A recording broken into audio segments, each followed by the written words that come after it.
జై శ్రీమన్నారాయణ. జై జై శ్రీమన్నారాయణ. నేను మీ సాయిరామ్ ఎస్ఆర్ తెలుగు జోన్. ఈరోజు మన వీడియోలో వెంకటేశ్వర స్వామి యొక్క ఆలయాల్లో చాలా విశేషమైనటువంటి ఆలయ క్షేత్రంగా చెప్పుకున్నటువంటి ద్వారక తిరుమల గురించి తెలుసుకునే ప్రయత్నం చేద్దాం. ఈ క్షేత్రాన్ని చిన్న తిరుపతి అని కూడా అంటుంటారు. అయితే అక్కడ ఒకటి కాదు, రెండు కాదు, ఎన్నో వింతలు విశేషాలు దాగి ఉన్నాయి. ఆ వింతలు ఏంటి, ఆ స్వామివారికి అక్కడ ఉన్నటువంటి విశేషాలు ఏంటి అనే విషయాలన్నీ కూడా ఇప్పుడు మనం తెలుసుకునే ప్రయత్నం చేద్దాం. అయితే ఈ క్షేత్రం మరెక్కడో కాదు, మన తెలుగు రాష్ట్రాల్లోని ఏలూరు జిల్లాలోని ద్వారక తిరుమల నగరంలోని శేషాద్రి అడవుల్లో స్వామివారు విశేషంగా మనకు దర్శనమిస్తూ ఉంటారు. అయితే మొదటగా ఇక్కడ ఏంటంటే స్వామివారు ఒకే విమాన శిఖరం కింద రెండు మూర్తులుగా మనకు దర్శనమిస్తూ ఉంటారు. అలాగే స్వామివారు ఏంటంటే మనకి విశేషంగా దక్షిణాభిముఖంగా దర్శనమిస్తుంటారు. అలా దక్షిణాభిముఖంగా దర్శనం స్వామిని దర్శనం చేసుకుంటే మనకి ధర్మార్థ కామ మోక్షాలు సిద్ధిస్తాయని చెప్పి ప్రజల యొక్క ప్రగాఢ నమ్మకం. అలాగే విశేషంగా స్వామివారికి ఏంటంటే సంవత్సరంలో 2 సార్లు బ్రహ్మోత్సవాలు, కళ్యాణోత్సవాలు అత్యంత వైభవపేతంగా నిర్వహిస్తుంటారు. అలాగే స్వామివారికి ఏంటంటే ఎక్కడైనా సరే నిత్యాభిషేకాలు, విశేషమైన అలంకరణ నిర్వహిస్తుంటారు కదా. కానీ ఇక్కడ స్వామివారికి ఇటువంటి అభిషేకాలు నిర్వహించకుండా అలంకరణ చేసినటువంటి విశేషమైన ఆలయ క్షేత్రం ఈ ద్వారక తిరుమల క్షేత్రం. మరి ఈ క్షేత్రానికి ఇటువంటి విశేషత ఎందుకు వచ్చింది, అభిషేకాలు ఎందుకు చేయరు? ఎందుకంటే ఈ యొక్క స్థల పురాణానికి మనం ఏంటంటే పూర్వం ద్వారకుడు అనే మహర్షి ఏం చేశారంటే తిరుమలలో ఉన్న స్వామిని దర్శనం చేసుకోవడానికి అక్కడికి వెళ్ళలేక ఇక్కడ ఉత్తరాభిముఖుడుగా స్వామివారి కోసం ఘోర తపస్సును ప్రారంభించాడు. ఆ తపస్సులో భాగంగానే ఆ చుట్టుపక్కల ప్రాంతాన్ని తను ఏమీ గమనించకుండా స్వామివారి మీదే మనసు ధ్యానం చేసి తపస్సు చేశాడనమాట. ఆ సమయంలో తన చుట్టూ కూడా మట్టి పుట్టలు పుట్టలుగా పేరుకుపోయింది. అది కూడా తను గమనించకుండా స్వామివారి కోసం ఘోర తపస్సులు చేశాడు. ఆ తపస్సుకు మెచ్చి శ్రీహరి తనను కరుణించడం కోసం దక్షిణాభిముఖుడిగా ఆయనకు దర్శనం ఇచ్చాడనమాట. అప్పుడు ద్వారకుడు చాలా సంతోషించి, స్వామి నువ్వు నాకు కరుణించావు, నీ పాదసేవ నేను చేసుకుంటానా అని చెప్పేసి పుట్టులో ఉన్న ద్వారకుడు ఆ యొక్క స్వామివారి యొక్క పాదాలని సేవ చేశాడనమాట. అలా సేవ చేయడం వల్ల స్వామివారి అంటే సగభాగం పుట్టలోను, సగభాగం పైభాగంగా మనకు దర్శనమిస్తారు. అలా స్వయం వ్యక్తంగా దక్షిణాభిముఖంగా స్వామివారు మనకు దర్శనమిస్తారనమాట. అందుకనే అలాగే ఆ ముని యొక్క పేరు మీదుగా ఆ క్షేత్రాన్ని మొత్తం కూడా ఉన్నారు ద్వారక తిరుమలగా చెప్పడం జరిగిందన్నమాట. అయితే అలా స్వామివారు మన దర్శనం చేసుకున్నాం. ఆ కాలం గడిచిన తర్వాత ఈ యొక్క విశిష్టద్వైత సిద్ధాంతాన్ని ప్రబోధించడం కోసం భగవద్ రామానుజుల వారు దేశ నలుమూలలో తిరుగుతున్న సమయంలో ఈ క్షేత్ర మహిమను తెలుసుకొని స్వామిని దర్శించుకొని ఈ క్షేత్రానికి రావడం జరిగింది. అప్పుడు స్వామివారు సగభాగంగా మనకు దర్శిస్తున్నారు, సగభాగం ద్వారకుడు తపస్సు చేసుకొని సేవించుకుంటున్నాడు కదా. అయితే మనం దీనికి చక్కని సమాధానంగా తిరుమల క్షేత్రం నుంచి ఒక విశేషమైన స్వామివారి విగ్రహ స్వరూపాన్ని ఇక్కడ ప్రతిష్ఠిస్తే బాగుంటుంది కదా, వారి పాదసేవ మనం చేసుకోవచ్చు కదా అనే ఆలోచనతో ఒక విగ్రహ స్వరూపాన్ని తీసుకొచ్చి అక్కడ ప్రతిష్ఠించారన్నమాట. అలా ఒకే విమాన శిఖరం కింద మనకి స్వయం వ్యక్తంగాను అలాగే మానవ ప్రతిష్ఠితంగాను 2 రూపాలతో స్వామివారు మన దర్శనమిస్తున్నమాట. ఇలా 2 రూపాలతో దక్షిణాభిముఖంగా ఉన్న స్వామిని సేవించుకోవడం వల్ల మనకి ధర్మ అర్థక మోక్షాలన్నీ కూడా సిద్ధిస్తాయని చెప్పేసి మన పురాణ వాక్కు మనం చెప్పడం జరిగిందన్నమాట. అయితే ఇక్కడ స్వామివారు ఏంటి మనకి ద్వారకుడికి వైశాఖ మాసంలో దర్శనం ఇచ్చాడని చెప్పేసి మనకి వైశాఖ మాసంలో విశేషంగా బ్రహ్మోత్సవాలు ఇచ్చి స్వామివారి కళ్యాణోత్సవాలు నిర్వహిస్తారు. అలాగే భగవద్ రామానుజుల వారు ఏం చేశారు, ఆశ్వేజ మాసంలో తిరుమల నుంచి తీసుకొచ్చిన స్వామివారిని ఇక్కడ ప్రతిష్ఠించారు. కాబట్టి ఆ స్వామివారు కూడా విశేషంగా అక్కడ ఏంటంటే బ్రహ్మోత్సవాలు, కళ్యాణోత్సవాలు నిర్వహిస్తారు. అలా సంవత్సరంలో 2 సార్లు కళ్యాణోత్సవాలు, బ్రహ్మోత్సవాలు అత్యంత వైభవపేతంగా నిర్వహించిన క్షేత్రం ఈ ద్వారక తిరుమల క్షేత్రం అన్నమాట. అయితే ఇక్కడ మనం చూసుకున్నట్టయితే ఇక్కడ ద్వారకుడు ఏం చేశాడు, తిరుమల వెళ్ళలేక ఇక్కడ స్వామివారి కోసం తపస్సు చేసి స్వామివారి ఇక్కడికి వచ్చారు. అందుకోసం చెప్పేసి ఇక్కడ ప్రజలందరూ ఏం చేశారంటే తిరుమల వెళ్ళలేని వాళ్ళందరూ కూడా తిరుమలలో మొక్కున్న మొక్కులు ఏవైతే ఉన్నాయో ఆ మొక్కులన్నీ కూడా ఇక్కడ స్వామివారికి తీస్తే సరిపోతుందని చెప్పేసి ఇక్కడ మొక్కులు తీరుస్తూ ఉంటారన్నమాట. అందుకోసం చెప్పేసి దీన్ని చిన్న తిరుపతిగా చెప్పడం జరిగింది. అలా ద్వారక తిరుమల గాను చిన్న తిరుపతి గాను పేరు పొందినటువంటి క్షేత్రం ఈ ద్వారకల తిరుమల క్షేత్రం అన్నమాట.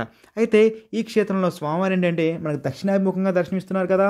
ఆ స్వామివారికి కింద భాగంలో ఏమున్నాయి, పుట్టలు మట్టి చేపించే ఉందన్నమాట. అందులో కూడా కొన్ని చెదల పురుగులు ఉన్నాయి. అటువంటి స్వామికి మనం ఎప్పుడైనా అభిషేకం చేస్తే ఆ పొట్టలోని చేవులన్నీ కూడా బయటికి రావడం జరుగుతుందన్నమాట. అలా వస్తే అపశృతి జరిగిందన్న ఉద్దేశంతో, లోపల ద్వారకుడు ఉన్నాడన్న ఉద్దేశంతో ఎప్పటికీ కూడా అక్కడ ఇటువంటి అభిషేకాలు కూడా స్వామివారికి నిర్వహించారన్నమాట. అలా అభిషేకాలు లేకుండా స్వామివారికి పూజలు నిర్వహించే ఏక క్షేత్రం కూడా ఈ ద్వారక తిరుమల అని మనం చెప్పుకోవచ్చు అనమాట.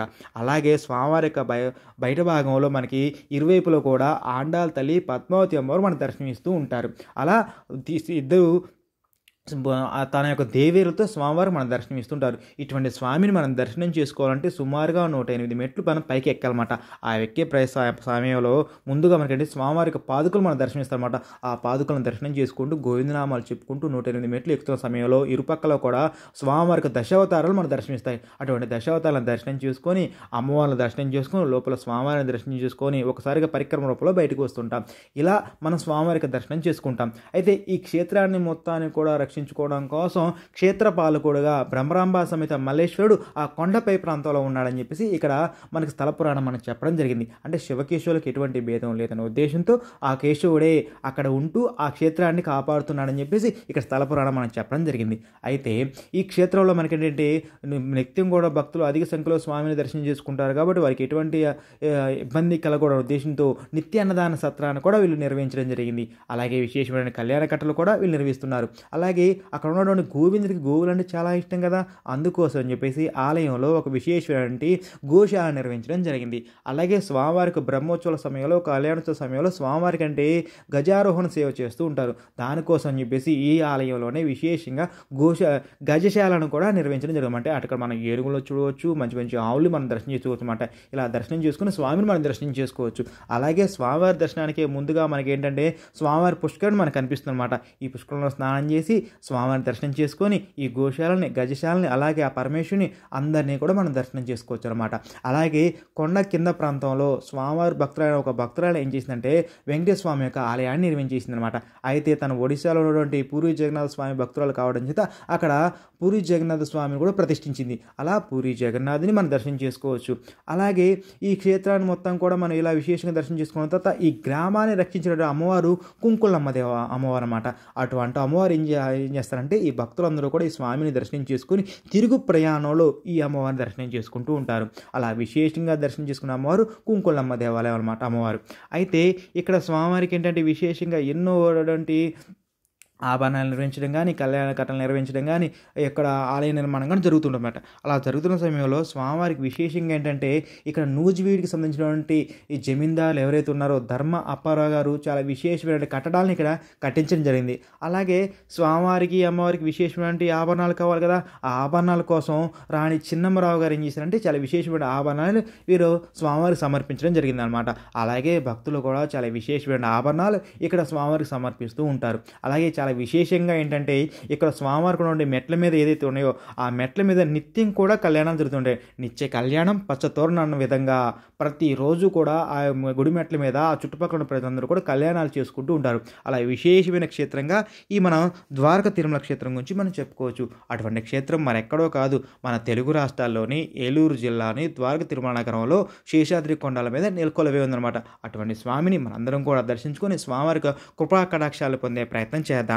జై శ్రీమన్నారాయణ, జై జై శ్రీమన్నారాయణ. ఈ వీడియో మీకు నచ్చినట్లయితే లైక్ చేయండి, షేర్ చేయండి, కామెంట్ చేయండి.